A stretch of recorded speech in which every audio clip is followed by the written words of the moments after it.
Hello everybody.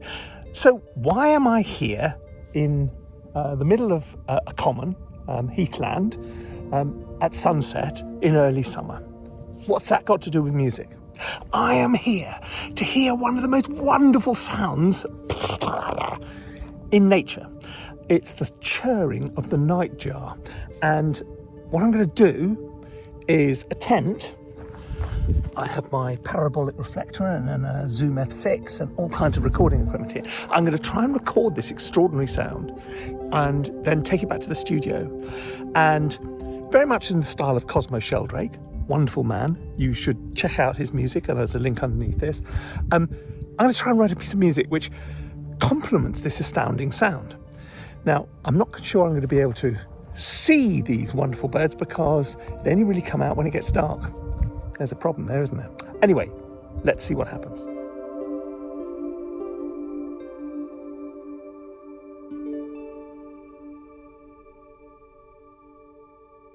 A chap just went past who lives near here, and he said I'm in exactly the right spot, and in about 15 minutes, that's when he expects they would normally start doing the churry thing. So let's hope he's right. I found the right place by accident.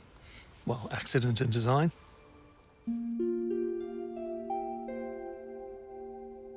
Nothing yet.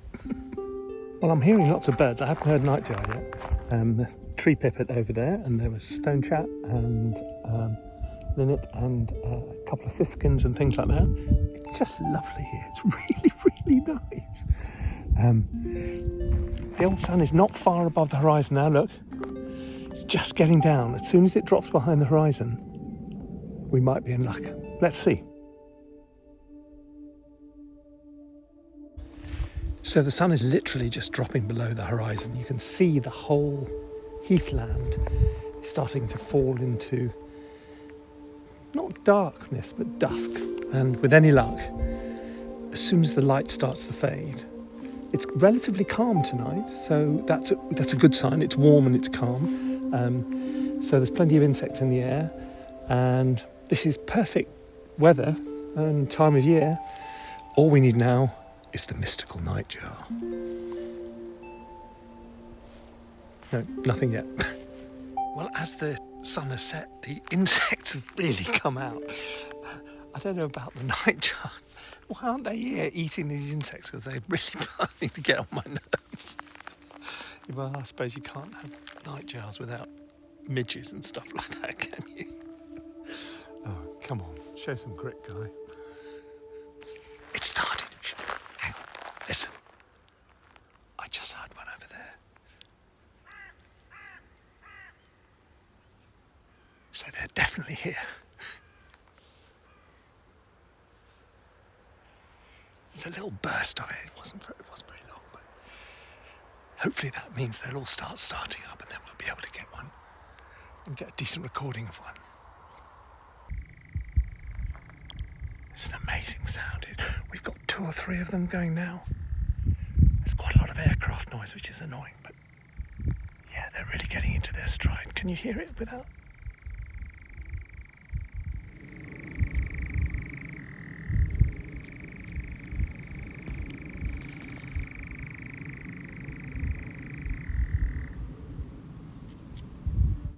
Well, this has been an astounding evening, and we've heard 4 or 5 probably, and really great. Quite a lot of background noise, I'm afraid, but planes, cars, dogs and all the rest of it. But nonetheless, I hope we've got something really cool which we can work with when we get back to the studio. Let's go. Right. It is a new day. We are back in the shed and we have our recordings here. As I feared, there is an awful lot of background noise, handling noise. That's one bit I quite like. The other one's this one here, which is good. But again, you can hear. Well, the only problem with Hay Shot Heath is it's great for the birds, but it's also right underneath about 68 flight paths. So, you're listening to the bird plus the sound of the Ryanair jet to the 2048 going to Fuengirola or something. Right. The bit I like, I tell you, the bit I like best is right at the end when the Nightjar stops doing his churring thing. He does he does this kind of "thank you very much, good night," wham thing. Listen, it'll go right at the end here.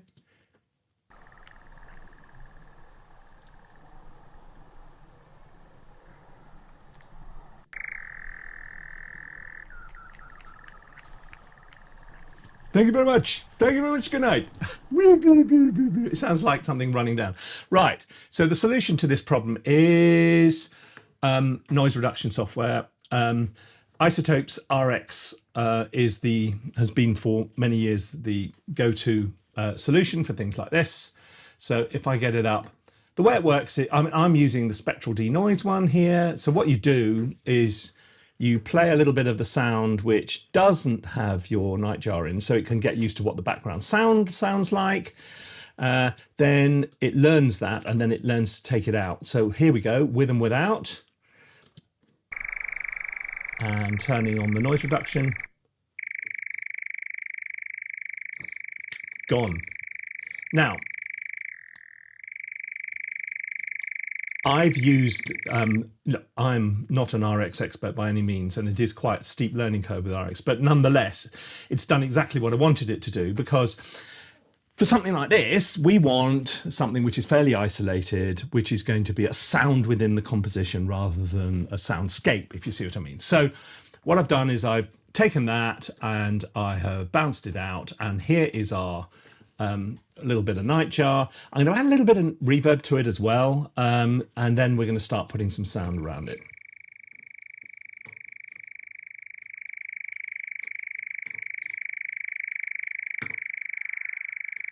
Now, interestingly, has it got pitch?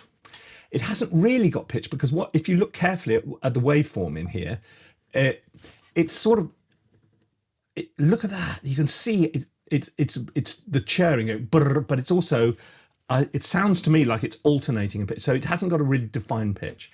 What I'm going to use that, okay, so when I talk about Cosmo Sheldrake, who did this really great piece called Nightjar, he sampled this. So what he did, he would take, I'll just do it quickly and show you.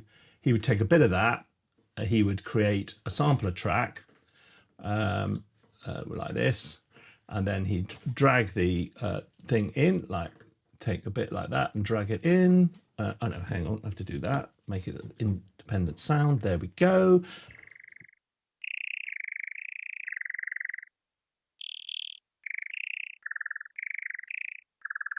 So you're playing it back like an instrument. Obviously he's done that, so I'm not going to do that. I'm going to use this like a pedal. So we're going to assume this is running all the way through, and then we're going to write some music like it's a pedal. Now, the other thing which I notice is it does stop and start. He obviously takes a deep breath or something, or no. How does he breathe, actually? Circular breathing. So we may use that to give us a kind of some sense of sort of periodicity, some kind of structural shape to this. So we got the sound sorted out. What we're going to be using sound-wise, I'm going to be using this. It's a library called Tides by Orchestral Tools. It's done in association with Rachel Portman, who I think is one of Britain's greatest film composers ever. Hello, Rachel. You don't know me. You don't mind me calling you Rachel, do you? I think you're great. You're really, really good. And this is a very nice little collaboration. It's very emotive, and small groups of instruments, chamber strings, and a whole load of character soloists, piano, harp, musette, dulcimer, etc., etc., solo woodwinds. So I've got loaded up the piano and the alto flute. Character solos we've already got in the form of a Nightjar. I'm just going to roll this and see what happens when I start.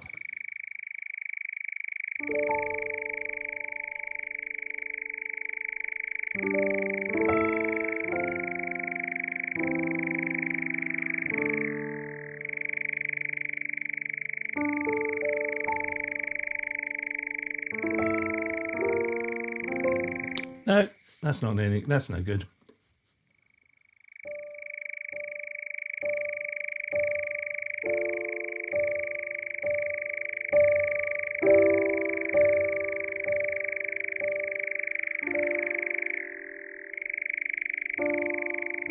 That's better.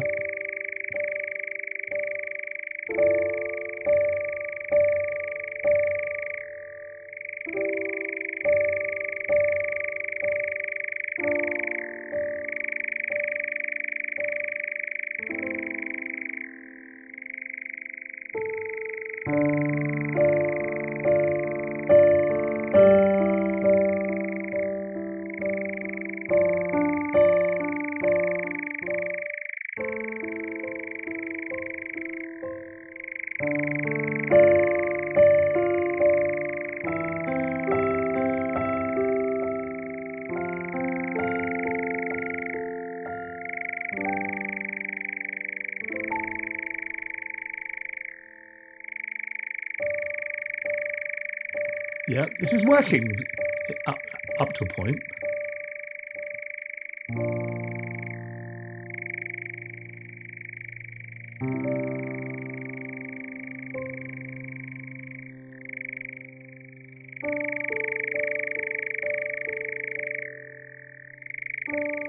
Here comes his thank you very much, good night.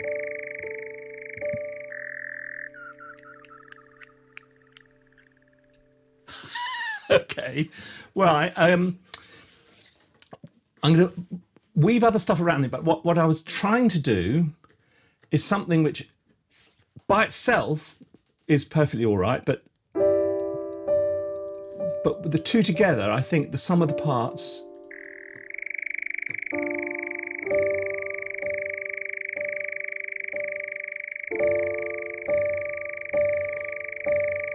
so there's a pedal implied also in the piano part because I've got the repeated D in the right hand, but also this continuo underneath I quite like. Let's see what happens if I try and add some alto flute to it, because who knows, it might all come to life or it might be a disaster. Oh.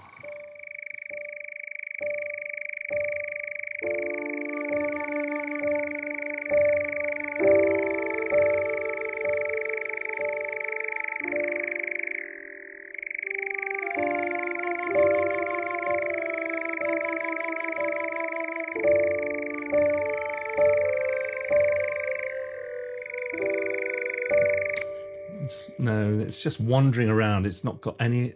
I quite like working without a click.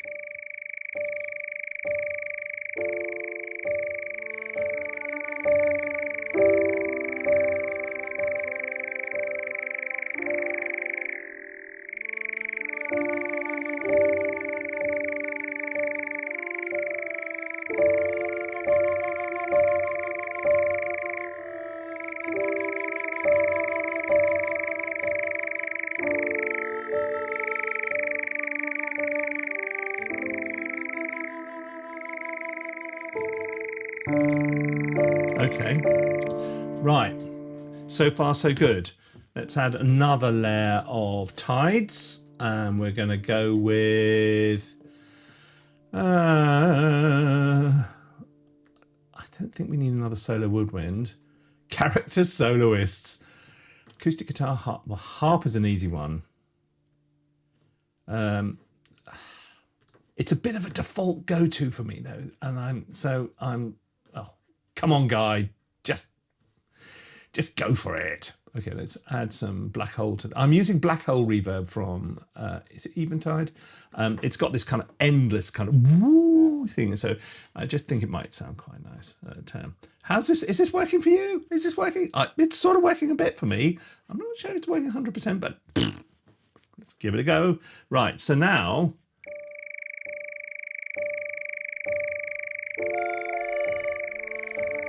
Oh, hang on. Sounds like I've got... Aha! Let's get rid of my... There we go. That's better. Right, here we go. Harp. Are you ready, harp? Yes, I am, actually. Very good. Right.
Too early.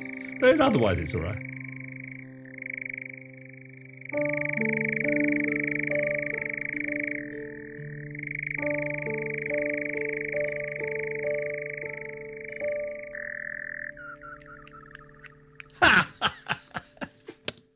Okay.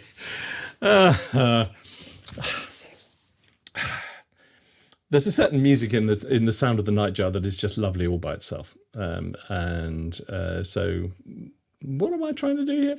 Look, I really enjoyed going out. I hope you enjoyed coming with me. And I just like trying to do something which, is a little bit different because it makes life more interesting. So we were recording the Nightjar with my Parabolic microphone and the Zoom F6, which is sitting over there right now. We then processed it using Izotope RX, and then we wrote some music to go with it using Orchestral Tools' Tides library. Hope you've enjoyed that and found it sort of soothing. It's sort of a nice kind of Zen way to pass a little time. Yeah.